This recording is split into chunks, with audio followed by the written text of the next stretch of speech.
Bien, donc effectivement, c'est un dossier assez grave, hein, puisque si ça se passait dans un autre pays, on entendrait déjà les donneurs de leçons professionnels qui ont toujours à la bouche le mot démocratie éructer, prendre la défense de tel ou tel, mais là c'est en France, donc on ne dit rien.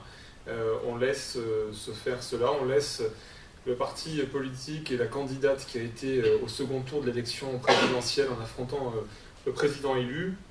On les laisse ne pas pouvoir avoir des adhésions, des dons en ligne, on les laisse ne pas pouvoir également émettre des paiements.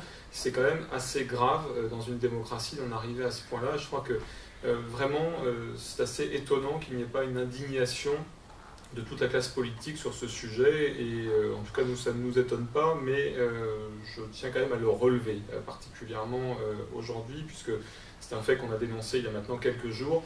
Et il serait bien tout de même que chacun prenne conscience de ce que ça veut dire dans une démocratie d'avoir le seul parti d'opposition qui aujourd'hui est privé de ses moyens bancaires et financiers, alors qu'encore une fois les comptes sont créditeurs. Je dirais également un mot sur les maires et les communes, puisqu'il y avait il y a quelques jours à Paris le Salon des maires. Je crois que aujourd'hui, il faut plus que jamais réaffirmer notre soutien à ces élus de proximité par excellence, qui sont en fait aujourd'hui les seuls interlocuteurs, les seuls élus que les Français connaissent, rencontrent au quotidien. Lorsqu'ils ont un problème, ils vont voir leur maire pour essayer de trouver des solutions. Et ce que nous constatons, c'est que M. Macron, loin de rompre avec la politique de M. Hollande, avec la loi NOTRe, avec également toutes les compétences transférées obligatoirement aux intercommunalités, aux agglomérations, aux métropoles, veut amplifier cela.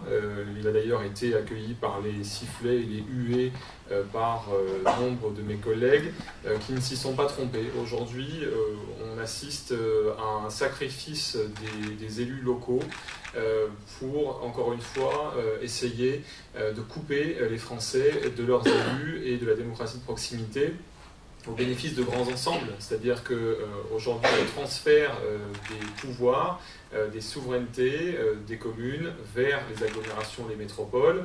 On veut aussi, avec M. Macron, donc, supprimer les départements, là aussi au bénéfice de métropoles et de régions, et enlever la souveraineté nationale et continuer à la faire perdre et à faire perdre les souverainetés nationales à la France qui n'en a déjà plus beaucoup. Donc c'est un schéma que nous combattons. Nous sommes pour, bien sûr, la libre administration des collectivités. Nous sommes pour que les communes aient un rôle central dans la démocratie française, ainsi que les départements et également la nation qui doit bien évidemment pouvoir décider pour ses concitoyens. Donc nous tenions à le réaffirmer aujourd'hui, à le redire, parce que nous savons ce que vivent aujourd'hui les maires de France, qui sont dépossédés peu à peu de leurs compétences, bientôt les compétences eau et assainissement transférées, après tant d'autres. Et ça n'est pas anodin, puisque, encore une fois, c'est la proximité qui est perdue, c'est la gestion de bon sens qui est perdue, puisqu'on sait que dans les métropoles, les agglomérations, les communautés de communes, les élus, bien souvent n'exercent pas leurs responsabilités, ne sont là qu'une demi-journée par semaine et ne font pas leur boulot. Donc ce que nous voulons, nous, c'est le schéma inverse. Sur le Front National, dire simplement que la tournée des ambassadeurs maintenant est actée. Vous avez eu, lors de la précédente conférence de presse, la présentation de ces ambassadeurs. Ils seront chargés donc d'aller débattre avec les adhérents du Front National entre le 1er décembre et fin février. Donc chacun des ambassadeurs va tourner dans plusieurs départements et tous les départements seront visités par les ambassadeurs. Le but étant vraiment de donner la parole aux adhérents, d'échanger avec eux, d'entendre leurs idées pour la refondation du Front National. Et je rappelle que le questionnaire a été envoyé aussi il y a quelques semaines maintenant et on peut le retourner encore pendant quelques jours. Nous avons énormément justement de retours qui se font.